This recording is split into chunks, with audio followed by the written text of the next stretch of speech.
माध्यम ऑडियंस क्या हैं?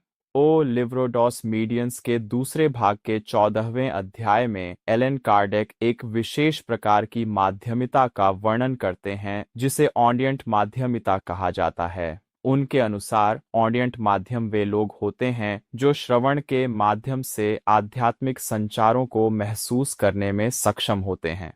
ये अनुभव विभिन्न तरीकों से हो सकते हैं।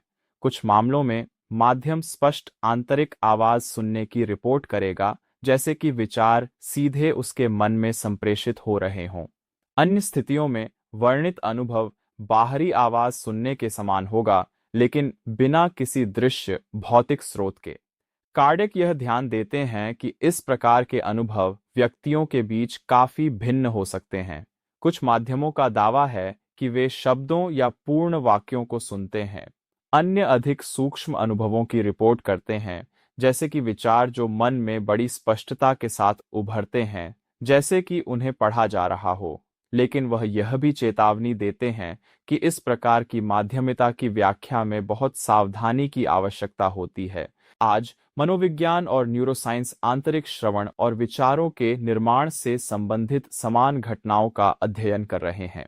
हम सभी आंतरिक संवाद का अनुभव करते हैं। वह मानसिक आवाज जिसे हम सोचते, विचार करते या बातचीत की कल्पना करते समय उपयोग करते हैं। कुछ गहरे ध्यान, सक्रिय कल्पना या तीव्र भावना की अवस्थाओं में यह आंतरिक आवाज अधिक जीवंत और स्पष्ट लग सकती है। न्यूरोसाइंस यह भी मानती है कि मस्तिष्क बिना किसी प्रत्यक्ष बाहरी उत्तेजना के श्रवण अनुभव उत्पन्न करने में सक्षम है। ये धारणाएं विभिन्न मनोवैज्ञानिक संदर्भों में उत्पन्न हो सकती हैं और हमेशा बाहरी स्रोत को इंगित नहीं करती हैं। इसलिए कार्डिक सावधानी की सिफारिश करते हैं। वे कहते हैं कि किसी भी अनुभव की गई संचार को शांति से विश्लेषित किया जाना चाहिए, तर्कसंगत सिद्धांतों के साथ तुलना की जानी चाहिए और कभी भी स्वचालित रूप से सुरक्षित मार्गदर्शन के रूप में स्वीकार नहीं किया जाना चाहिए।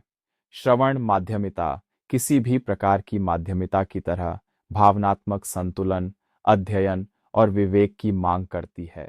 एक संदेश का असली मूल्य इस बात में नहीं है कि इसे कैसे देखा जाता है, बल्कि इसमें प्रस्तुत सामग्री में है। विचार जो विचारशीलता, शांति और नैतिक विकास को बढ़ावा देते हैं, वे हमेशा उन संदेशों की तुलना में अधिक विश्वसनीय होते हैं जो डर, भ्रम या गर्व उत्पन्न करते हैं। शायद इस अंश का सबसे बड़ा शिक्षण यह है कि मानव मस्तिष्क अत्यंत समृद्ध अनुभव उत्पन्न करने में सक्षम है।